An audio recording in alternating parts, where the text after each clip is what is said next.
नमस्कार दोस्तों। अगर बिल्ली को दूध की रखवाली दे दी जाए तो क्या दूध बच जाएगा और बिल्ली भूखी जा सकती है? शायद आप कहेंगे कि कैसा मजाक है। अभी देश में कुछ ऐसा ही मजाक चल रहा है कि सेबी, आप सब जानते हैं सेबी का काम है शेयर बाजार को देखना। छोटे बड़े जितने निवेशक हैं उनका पैसा लग रहा है, वह सही लग रहा है, वह कहीं गलत तो शेयर बाजार में नहीं हो रहा है, लेकिन जिसके पास रेगुलेटरी है और जिसके ऊपर यह जिम्मेदारी है कि वह यह देखे कि क्या कुछ शेयर बाजार में गलत तो नहीं हो रहा। अगर वही व्यक्ति गलत कर रहा हो तो फिर उसका नतीजा क्या हो सकता है? जी हां, भले ही हिडनबर्ग रिपोर्ट को लेकर लगातार सरकार उसे नकारती रहे, लेकिन परत दर परत ऐसी खुलती जा रही है कि लग रहा है कि कहीं बहुत बड़ा गड़बड़ झाला है, और अगर सरकार इसको बचाती रही तो यह गड़बड़ झाला अंदर जाकर इतना बड़ा जंजाल बन जाएगा कि किसी दिन आम निवेशक का पैसा बाजार में डूबेगा और वह हाथ मलता रह जाएगा। उस दिन जो इकोनॉमी हम देश में आज, देश की इकोनॉमी विश्व में तीसरे नंबर की लाना चाहते हैं, कहीं वह धराशायी नहीं हो जाए सपना। जी हां, अब नया जो खुलासा हुआ है सेबी चेयरमैन को लेकर, और उसको खुलासे को लेकर कांग्रेस आई है सामने, और यह खुलासा खुद आप देखेंगे तो खुद कहेंगे कि यह तो सीधा सीधा दूध की रखवाली बिल्ली को देने वाली बात है। जी हां, माधवी बुच, आपने देखा होगा जब हिडनबर्ग रिपोर्ट आई थी तो अडानी और माधवी बुच के व्यापारिक संबंध, निवेश के तौर पर संबंध किस तरह से उजागर हुए थे, उन संबंधों को कितनी आसानी से भाजपा के नेताओं ने आके नकार दिया, माधवी बुच ने नकार दिया। लेकिन अब एक ऐसी बात सामने आई है जिसे नकारा नहीं जा सकता। नकारा इसलिए नहीं जा सकता कि अब वह चीज सार्वजनिक हो चुकी है। हालांकि उसे छुपाने की कोशिश खूब हुई, लेकिन आखिरकार वह अब पब्लिक डोमेन में आ गया है और कांग्रेस उसे पब्लिक डोमेन में लेके आई है। और सेबी एक रेगुलेटर है। सेबी का रोल, जो उसकी भूमिका है, वो मिडिल क्लास, हम सब जो पैसा लगाते हैं मार्केट में, उस मार्केट को रेगुलेट करने की भूमिका सेबी की है, बहुत महत्वपूर्ण भूमिका है। और सेबी की चेयरपर्सन को कौन अपॉइंट करता है? सेबी की चेयरपर्सन को, ये दो महानुभाव आपके सामने हैं, अपॉइंटमेंट्स कमिटी ऑफ कैबिनेट, प्रधानमंत्री और हमारे देश के गृह मंत्री श्री अमित शाह। ये सेबी की चेयरपर्सन को अपॉइंट करने की जो एसीसी है, ये उसमें ये दो सदस्य हैं, मतलब यही लोग अपॉइंट करते हैं।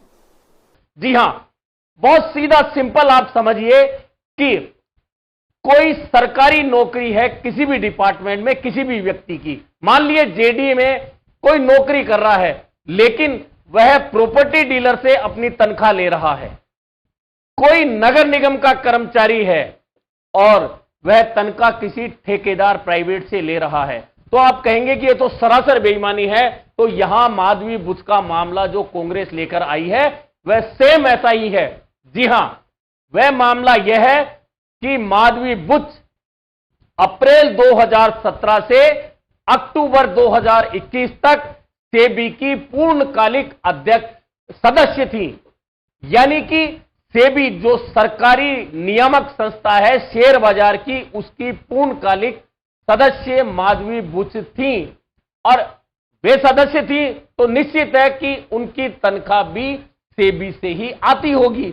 लेकिन इस कार्यकाल के दौरान माधवी बुच आईसीआईसीआई बैंक से सैलरी उठा रही थी, और सिर्फ आईसीआईसीआई बैंक से ही सैलरी नहीं उठा रही थी, प्रूडेंशियल से उठा रही थी, ईएसओपी से उठा रही थी, और ईएसओपी का टीडीएस भी आईसीआई से उनके सैलरी के तौर पर आ रहा था।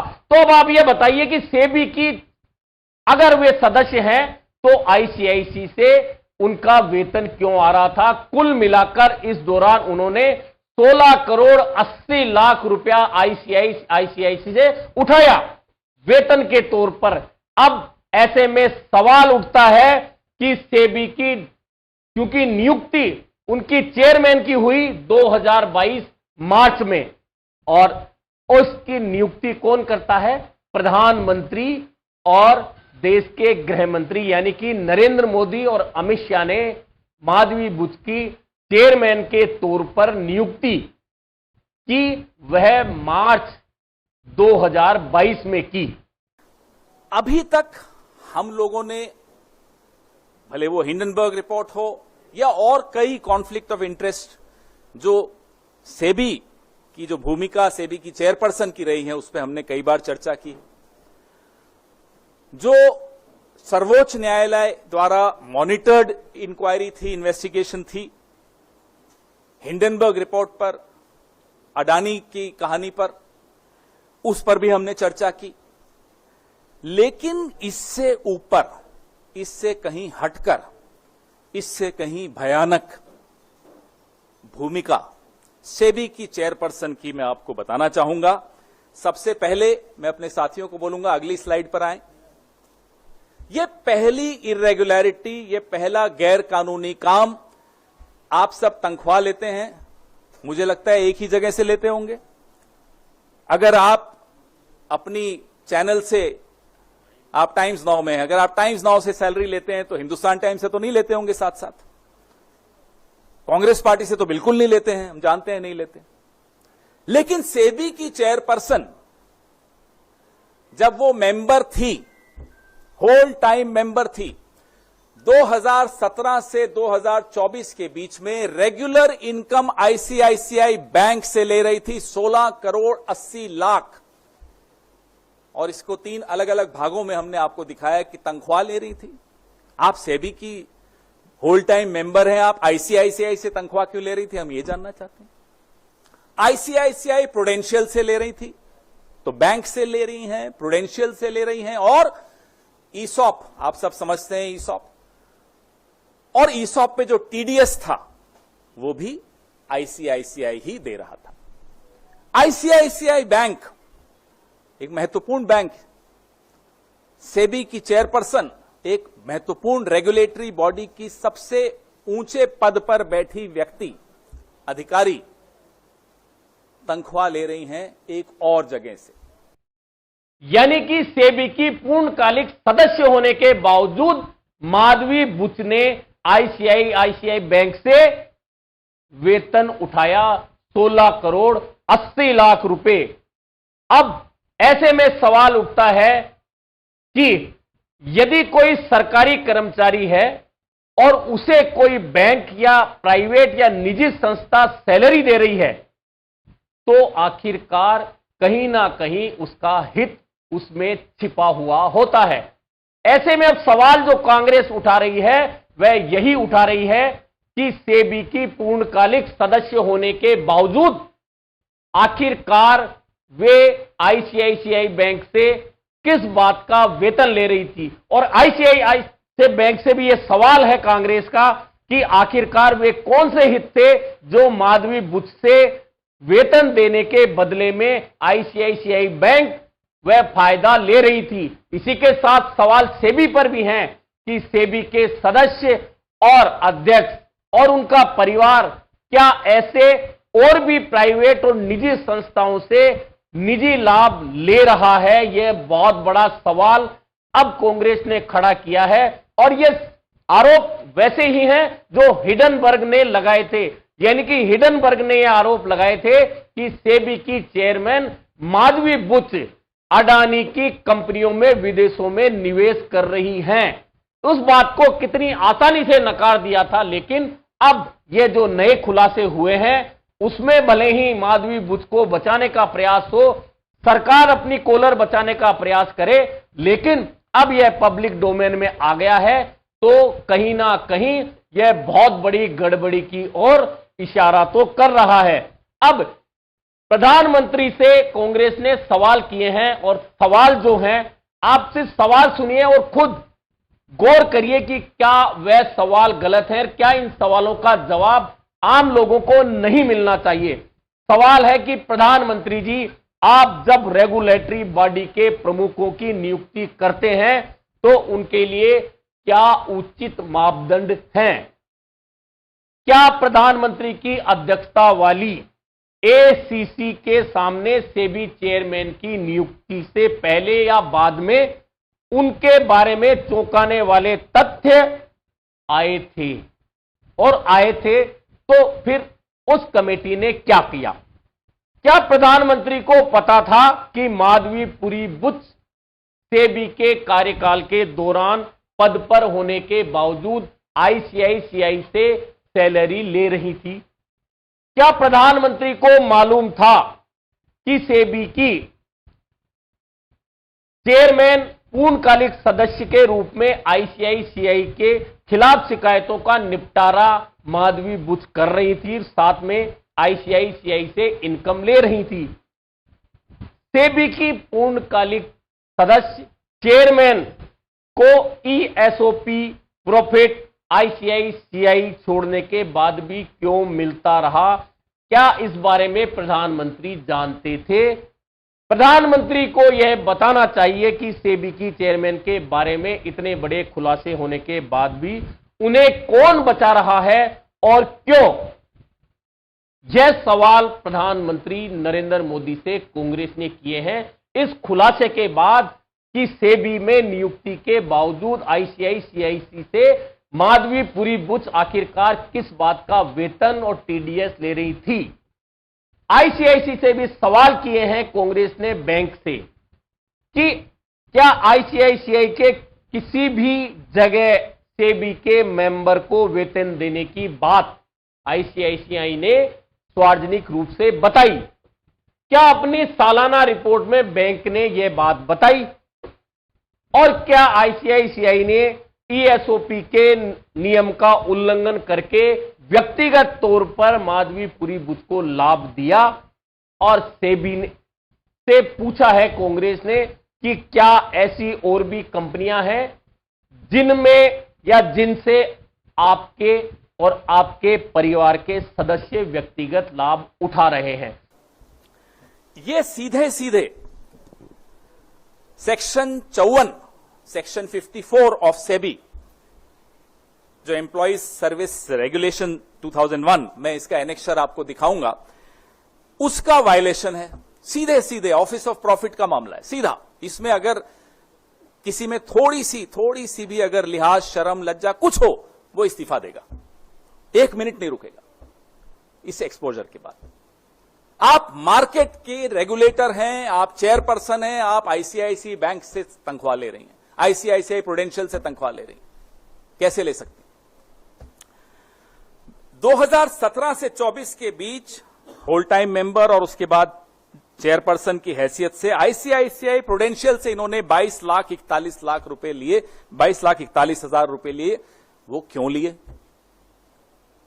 क्या सेवाएं इन्होंने आईसीआईसीआई को दी? ये भी सवाल बड़ा जायज है। ये टेबल जो आप देख रहे हैं, ये भी आपको सरेआम दिखाता है हर साल का इनका जो पैसा आईसीआईसीआई से आया।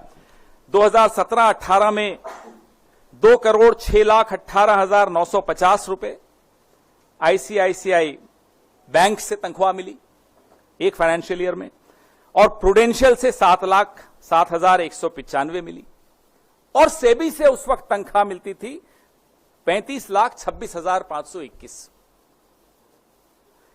अगले साल आ जाइए 18-19 में, तो आईसीआईसीआई की तनख्वाह डबल हो गई, 422% बढ़ गई। 422% increase in the salary given by ICICI Bank to the whole-time member of SEBI। 4,71,29,116 रुपए इनको मिला आईसीआईसीआई बैंक से 2018-19 में। यानी कि कुल मिलाकर कांग्रेस के जो सवाल है उसमें सब कुछ स्पष्ट रूप से साफ साफ नजर आ रहा है कि सेबी में पूर्णकालिक सदस्य होने के बावजूद माधवीपुरी बुच लगातार आईसीआईसीआई बैंक से, प्रूडेंशियल से, ईएसओपी से पैसा उठाती रही वेतन के रूप में। कुल मिलाकर 16,80,00,000 रुपए उन्होंने उठाए। अब सवाल आप समझ गए होंगे कि मैं नौकरी कहीं करूंगा और सैलरी उठाने किसी और से जाऊंगा तो सवालिया निशान बनेंगे। और सेबी का काम यह है कि वह बाजार पर नजर रखे, वह हर छोटे बड़े निवेशक का जो पैसा लग रहा है कहीं वह डूब ना जाए, इसका ख्याल रखे। लेकिन यहां तो बहुत स्पष्ट रूप से नजर आ रहा है कि माधवीपुरी बुच पर पहले हिडनबर्ग रिपोर्ट में जो आरोप लगे कि उन्होंने निवेश किया है अडानी के साथ में, वह भी भले ही झुठला दिए गए हों, लेकिन साफ साफ नजर आ रहा है कि दाल में कहीं बहुत बड़ा काला है या दाल ही काली है। और अब इस खुलासे के बाद कि 16 करोड़ 80 लाख का वेतन सेबी जैसी संस्था की पूर्णकालिक सदस्य और अध्यक्ष होने के नाते वे उठा रही हैं, और उठाने के बाद भी प्रधानमंत्री और गृह मंत्री को यह पता नहीं है, पता है उसके बावजूद भी उन्हें चेयरमैन सेबी बना दिया गया।